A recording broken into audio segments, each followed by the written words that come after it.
All right. Our show and tell presentation is on Matt Turner's big transfer to Arsenal. Matt Turner is the best goalie in the MLS statistically. He's being transferred to the Premier League, which is one of the biggest leagues in the world, to a team called Arsenal. The initial fee is $6 million, but incentives can raise it to 10. It follows a trend that we're seeing of young MLS talent being shipped off to Europe. This is the biggest transfer this season. And it begs the question, if the MLS is going to be able to retain any of their talent, if they have aspirations of becoming a more talented league, this transfer suggests that the MLS is producing lots of talent, but from a business standpoint, they need to start retaining that talent if they want to really market themselves as a good soccer league. The history of the MLS began from the North American Soccer League, the NASL. It started with only 10 clubs, but it's grown to a formidable 28 teams.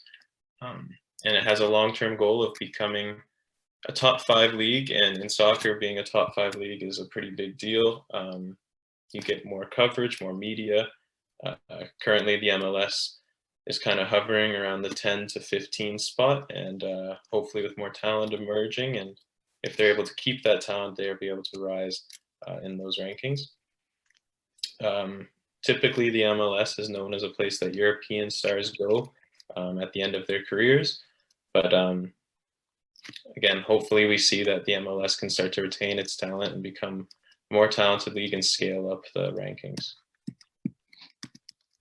So why is Matt Turner's transfer important? Well, it follows that trend of players leaving, of course, so we can see that is still in effect. And we've seen a number of players historically do this, one being Alphonso Davies, and his transfer out of Vancouver sprung him into stardom, and he's one of the best players in the world in his position. Again, the MLS used to be known as a retirement league for these aging European stars, but as we're seeing time go on, people are either starting to come in more, or unfortunately young talent are leaving. But the league is having a culture change, and that is a positive thing. But Matt Turner's transfer shows the league is still in its infancy in regards to talent retention. But as the culture changes more from that retirement league to a talent factory, we see more players staying rather than coming. So like Jacob said, the MLS has a really good track record for producing young talent. However, instead of retaining these players and growing them domestically, they're being consistently sold to higher level European leagues. However, this has proven to be a really good source of revenue for MLS clubs. For example, in January of 2019, $45 million was made in revenue just from selling players internationally, which is a lot of money for the MLS. You compare that to some of the European leagues, that's a pretty average transfer fee. However, for the MLS, where they're at right now, that's still a lot of money. That is a big deal for the league.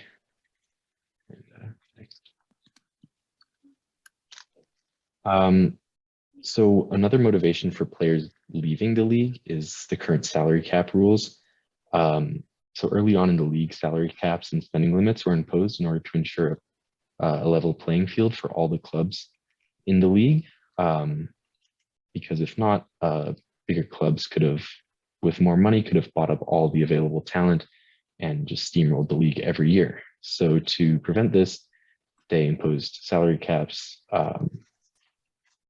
However, this creates the motivation for young players to leave in order to make more money abroad.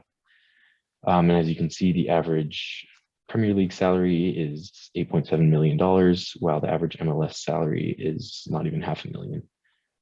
However, now there's enough wealth in the league to raise salary caps, which would create much more motivation for young players to stay in the league.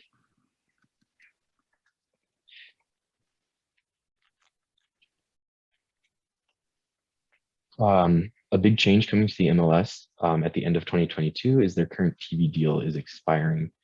For the last couple of years, all the main TV revenue in the MLS has been coming from local stations and local viewing, which has really limited the amount of revenue that could have been generated from the TV. However, in 2023, multiple large companies are in negotiation for this contract, which is a really big opportunity for the MLS. And the MLS proved that they can support this type of audience when on American Thanksgiving in 2021, there was, for the first time, an MLS game shown on Thanksgiving. And they racked up massive record-setting viewership numbers, which tied and broke some viewership records in Europe, which proved that there is an audience for these larger networks. MLS generates $90 million per year compared to the NFL's $225 million. And so with that type of extra revenue coming in, that would exponentially increase the speed of growth in the MLS.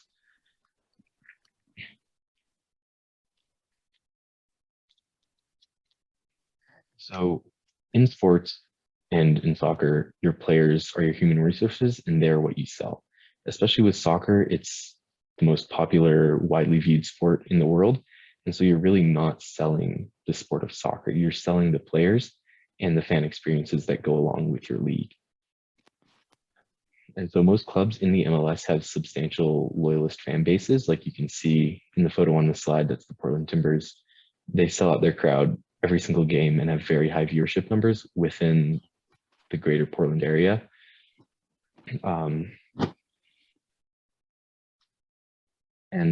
But they need to work on, the league needs to start working on attracting the more fanatic and starstruck fans that are attracted to big names and big players, rather than only focusing on their boots on the ground loyalist fans.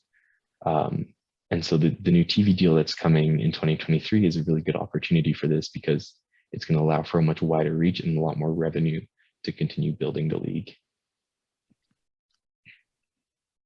So just to build off of all of that and all of this that has been shared so far, it really highlights the importance of creating some plans to achieve the league's goals overall. And so in order to achieve those goals, first they must define what the goals are. So, is that a good consumer experience? Is that making money? Is it competing with other leagues? Is it a mix of those, or is it all of the above?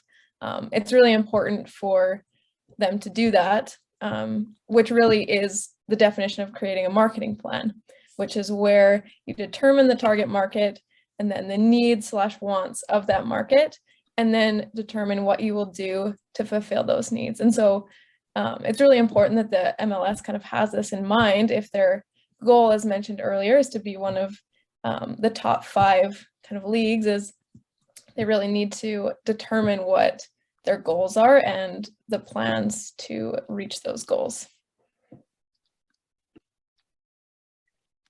So just on the research we have done, we kind of put together a marketing strategy for them. So for their target market is mostly the American soccer sport consumer, but it can also tie into any really soccer fan.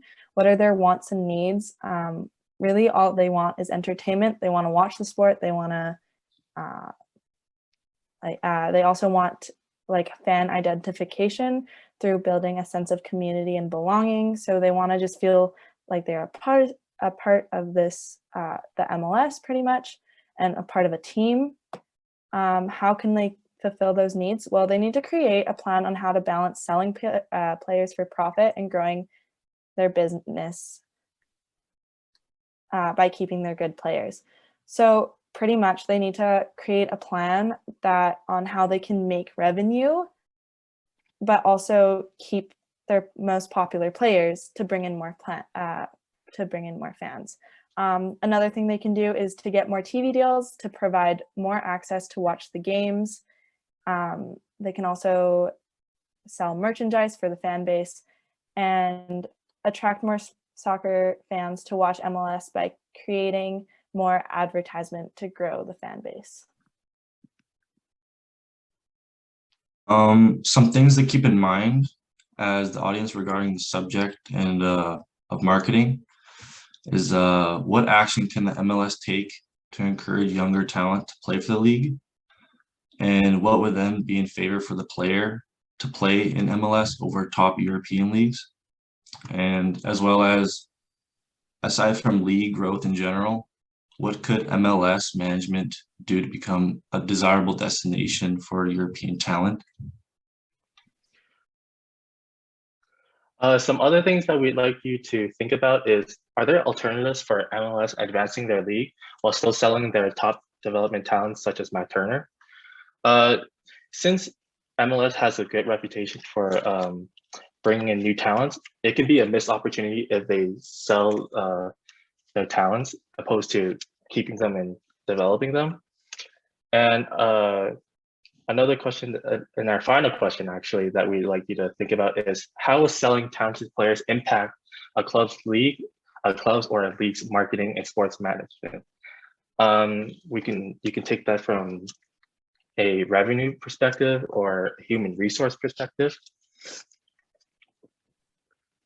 And so these are just some of the questions that we thought of that might be really helpful to consider in kind of just diving deeper into this case study and thinking about how it relates to our course that we're currently in.